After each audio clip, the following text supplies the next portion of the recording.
Once you get your board out of the clamps, scrape off as much glue as you can. Now on this next part, what we normally do, of course, is run it through the planer to get both sides nice and flat.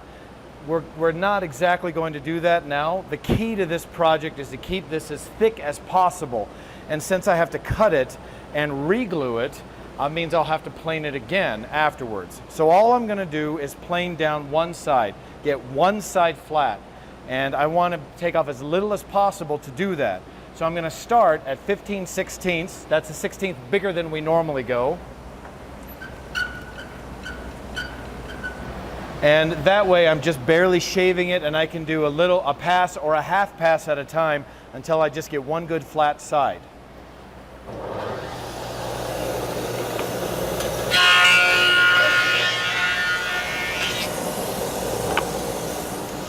So that's one pass, and most of this is good, but some of this is missing. So I'm only going to take a half a turn so I can keep it really thick.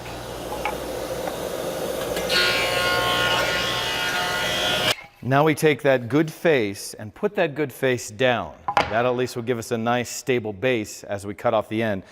Just trim off the end as little as possible, then we'll go to the other table saw and start cutting our 1.5s.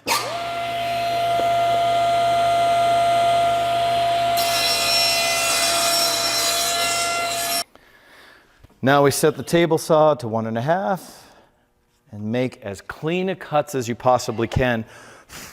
Trying to keep it nice and tight to the fence, and don't squeeze here. We want this gap, this saw kerf, to stay open. That way we know we're not tipping off the end of the blade and getting a bad cut.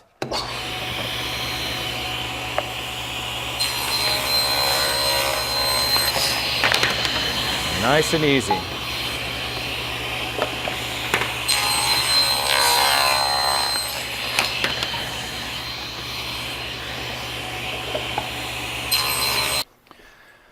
I took all these pieces and I put the better side down. The flat side is down, so this side it doesn't quite match up.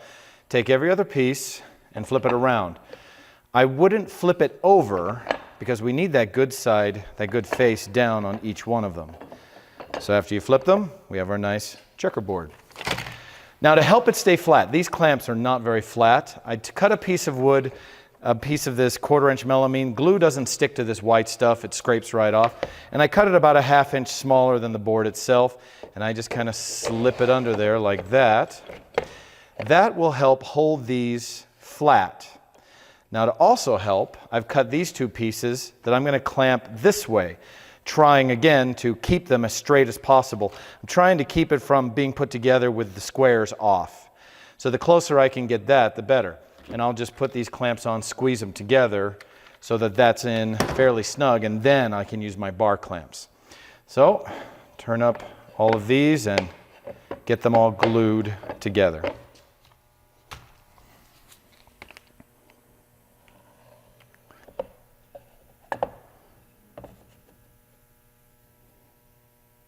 I squeeze them together a little bit just to start the bonding process so they don't slip around quite as much.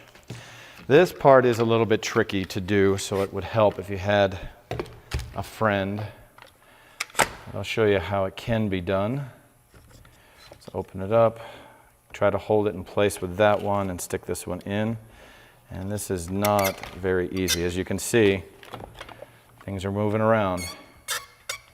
So once I get that one a little bit snug, I can kind of lift it into place to put on the other one.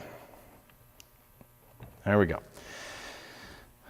All right, now that that's in place, I can put on this one a little bit tighter, do a little better job, and I can make this one a little bit better. Now that that's tight, these joints look pretty good, and I can still press down a little to get them a little flatter. Remember, we're trying to keep as much thickness as we possibly can. And so if we need to push them down a bit, that's okay. Okay, now we go ahead and put in the bar clamps, snug these up. And again, I like bar clamps. These are preventing that one from going on, so I'm just going to lift it up, put it right underneath. There we go, I got better glue squeeze out. Now once the clamps are on, kind of cinch down, then I can take these off. These won't do any good anymore. They're just holding them in place. So now we let this dry, then we'll deal with the outside edges.